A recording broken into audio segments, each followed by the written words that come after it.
You don't want to know how many messages I'm getting about Fenty Skin and the fact that it has fragrance. You really don't want to know. I've responded. I have responded to many messages already, but I simply can't keep up. So I'm going to make these stories. Now, as far as Fenty Skin is concerned, I've been very privileged to have been given access to the products about a month ago. So I have been using them, and there are many good things about it too. But I'm going to make a formal review next week. For now, let's talk about fragrance. There are folks on one side that will say fragrance is irritating, you should really try to avoid it. There are folks on the other side that will say calm down, have a seat, it's not that big of a deal. Since you want my opinion, I'm going to share just that with you. But you're very educated people, and this is a very educated community, and my premise is science, just kind of sorting through the fluff, okay? So for that reason, I'm going to table the fragrance for one hot second, and I'm going to paint the bigger picture for you because this is very important to know. Okay, here are some facts. Let's very briefly take a look at some skin aggressors. You have the sun, which we know is the biggest extrinsic aging factor, period.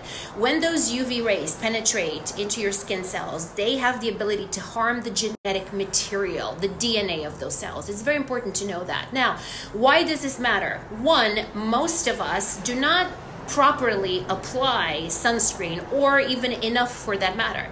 Number two, most of us do not reapply throughout the day. You have to reapply. That's just how sunscreen works. And I want to pose the question, and please answer truthfully because nobody will see who answered what. But considering you applied sunscreen this morning, how many of you actually reapplied?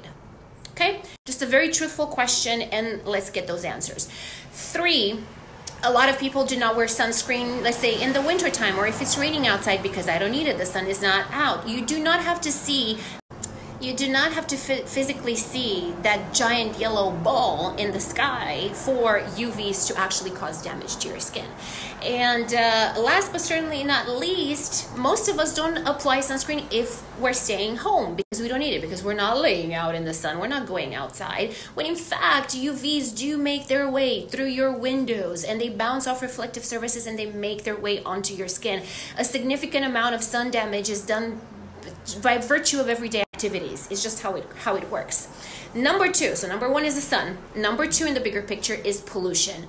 All forms of pollution cause free radical damage. Imagine an atom, right? And it's got all these electrons. When free radical damage happens, that atom loses an electron and it becomes unstable. So what it's going to do is going to look at its neighbor and be like, hey, you got, oh, boom, here, I'm going to take yours so I can be all fluffy and comfortable and get my count back. But now the other atom is like, oh, holy crap, I'm unbalanced. Hey, neighbor, I'm going to take yours so I can get stabilized again, and on and on and on and on. And you virtually have this molecular chain reaction clusterfuck happening. That is what pollution does to your skin, especially smog. And smog is everywhere. Dermalogica actually has this website where you can go and punch in your zip code and it will tell you the level of pollution, and it's pretty staggering. But anyway, pollution not only causes free radical damage, but it causes an imbalance. It harms your skin's microbiome, your skin's flora, and it can very significantly impair your skin barrier. So pollution is bad, sun bad, there you have to. Third, and this is one of my favorites actually, is the improper use of cosmetics. And hear me out. So why is this a problem? Number one, many of us use formulas that are not stabilized properly or have oxidized already. Don't even get me started with products that are natural or organic, because those are the most unregulated parts of the cosmetic industry, period. And what happens when you apply an oxidized product onto your skin, it does the same kind of damage that the sun can do. Well, not the same, but it essentially affects the DNA of your cells. It's bad, very bad. And you do not have to smell a product or see it turn color for it to actually have oxidized already. So be mindful of that. Number two is an overload of product. I feel like companies nowadays come out with products that are loaded with stuff. Oh, retinol is really good. Oh, vitamin C is really good. Oh, niacinamide is really good. Let's put them all into one formula. So if you, let's say, use a product that's a cleanser with a vitamin C, an essence, and it has vitamin C, a serum, it has vitamin C. that serum has vitamin C, and so does the moisturizer. And you see, you're just loading up. Sure, vitamin C on its own is a great ingredient, but you shouldn't overload on it, because too much of one good thing is becoming bad. So be mindful of that too. Now here comes another example, and I'm willing to bet that out of all the examples in skincare usage, probably most people do, they do not pair ingredients properly.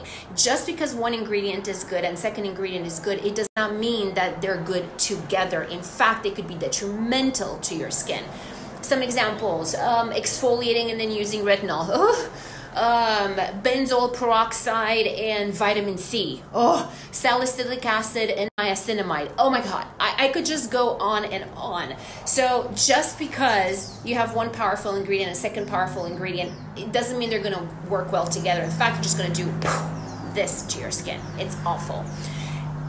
Last thing for today in this category is the horrific amount of exfoliation that's happening out there, with just rough brushes and beads and just scrubbing and tearing away at that very fragile skin barrier. So really bad.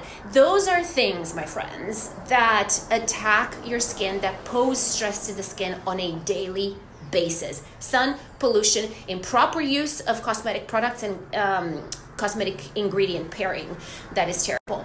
Now you factor in fragrance. What most people don't know is that when you see fragrance on an ingredients list, that's not just like one thing. Oh, here's this formulated, and boop, there's a drop of fragrance to make the sensorial experience more pleasurable, and that's it. No, there can actually be up to 200 ingredients that make up that one item that you see on the ingredients list. So when you think you have 30 ingredients in your list, you may have 230.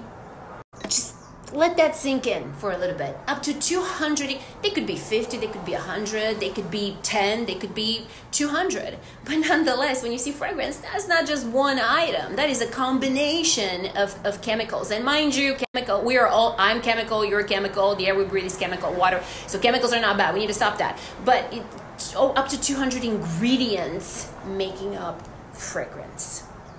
Now, these companies do not have to disclose what all ingredients they've used to create fragrance, because that's technically considered trade secrets and they don't have to divulge that. But I urge you to think about that every time you use an ingredient that has fragrance. Now we know fragrance is irritating, but then again, every ingredient can be irritating. But my question to you is, when you have your skin assaulted by so many things on a daily basis, why would you add more to that list? And you know, I'm no hocus pocus person, okay? You can argue, well, you know, parabens are bad too. Well, I can't even. Parabens are not bad, okay? We've demonized them. The ones approved for cosmetic use are not bad. We're just going crazy here. Like, we're going crazy with the coconut oil and the mineral oil and the silicone. Like, calm down, people. Oh my God, this is lunacy. However, parabens, at least they serve a purpose. Okay, they have fungicidal benefits, so you don't apply bacteria onto your skin and cause even more damage. But what benefit does fragrance actually have? None. Zero. Zilch. Nothing other than you want to enjoy the experience of applying products more. Can I tell you how you can create the sensorial experience?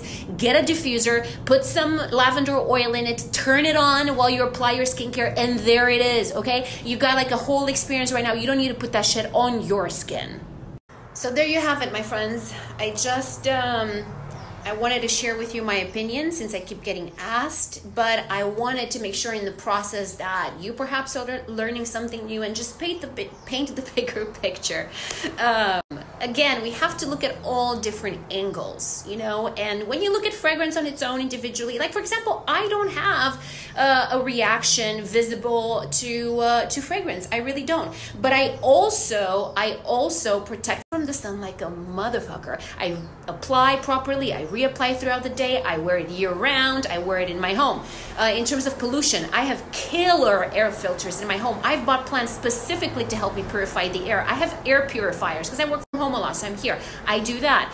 I have a proper skincare protocol that I follow. I don't mix ingredients blindly. I take care of my skin. So I can afford every once in a while, you know, to indulge in the luxury of a fragrant product. But let's be honest here. Most people don't have that luxury. So when they incorporate that into a lifestyle that is already assaulting their skin enough as it is, then you can simply not ignore that bigger picture. So anyway, enough playing with my hair and talking about fragrance. I hope that you're having a great Friday. Thank you so much for listening. And I think I'm going to save these in the highlights because I think it's important to know. Thank you for watching, and thank you for voting earlier. And if you haven't, I hope you'll be compelled to go back so we can get an accurate poll. You know, I'm just out here spreading knowledge. And then this, what is this? Just as I was talking about wet chickens last night.